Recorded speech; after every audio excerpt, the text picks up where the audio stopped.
کہ پہلے جب آپ کہتے تھے کہ جی جب ہمارا ساتھ لوگوں نے نہیں دیا، جب ہم مشکل وقت میں تھے 2018 میں، تو ہم ان کو پھر اب اپنی پارٹی کے صفوں کے اندر شامل نہیں کریں گے، مگر پھر بھی آپ نے اپنے جو ہے، جس طرح کامران صاحب کہہ رہے ہیں کہ آپ نے اپنے دونوں ہاتھ جو ہے، بازو جو ہیں وہ کھول لیے ہیں، اور اب جام کمال صاحب بھی آپ کی پارٹی کے اندر آ گئے ہیں، تو کیوں آپ نے اس بار اپنا اصول پھر سے تبدیل کر لیا؟ بسم اللہ الرحمن الرحیم. منیزے پہلے تو I'm very sorry I got late.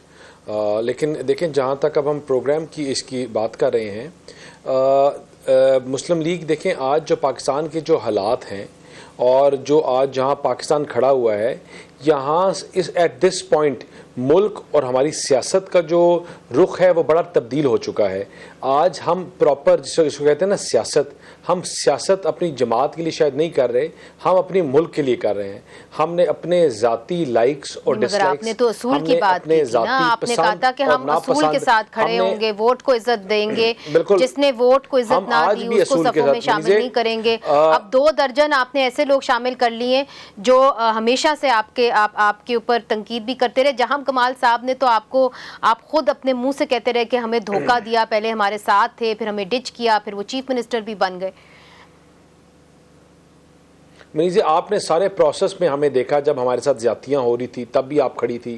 You were one of the very few journalist جنہوں نے ہمیشہ سچ اور حق کی بات کی، اور آپ نے دیکھا کہ ہمارے ساتھ کیا کیا زیادتیاں کی گئی تھی. وی اسٹوڈ فرم. اور لیکن آج جو ملک کے حالات ہیں، وہ آج سب سے پاکستان کی بڑی ضرورت جو ہے وہ ہے اس ملک کو اس معاشی بحران سے نکالنا. اگر غریب کے پاس روٹی نہیں ہے، جو غریب بندہ ہے جو اپنے بجلی کے بل نہیں دے سکتا، اگر ہماری پولیٹیکل سکفل سے اس ملک کی معیشت ریل ہو جائے یا معیشت واپس اس ٹریک پہ نہ لایا جا سکے جو ہم 2017 میں لے کے گئے تھے، صرف اس لیے کہ ہمارے سیاسی مفاد اس سے اختلافات ہیں، سیاسی مفاد ہمارے الگ ہیں، تو یہ بہت بڑی زیادتی ہوگی.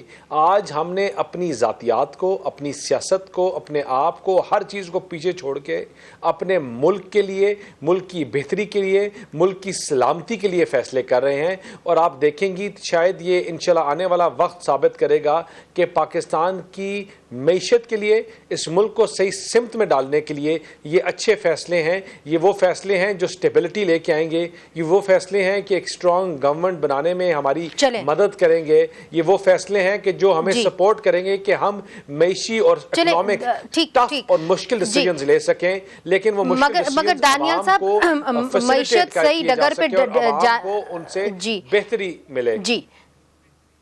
مگر پھر شاید آپ کو پہلے یہ اتنے بڑے بڑے سٹیٹمنٹس نہیں دینے چاہیے تھے، اگر آخر میں آپ نے ملک کی سٹیبلٹی کو ایک طرف کرنا تھا. مطلب آپ یہ کہہ رہے ہیں کہ اگر ملک کی سٹیبلٹی اگر آپ کو چاہیے تو آپ کو اپنے اصولوں کو فورگو کرنا پڑے گا. I mean that's what you're saying basically.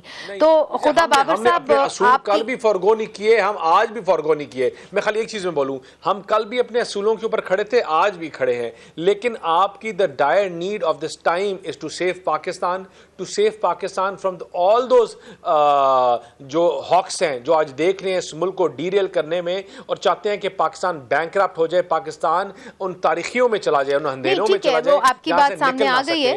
میں چاہوں گی کہ میں موقع اپنے باقی گیسٹ کو بھی دوں.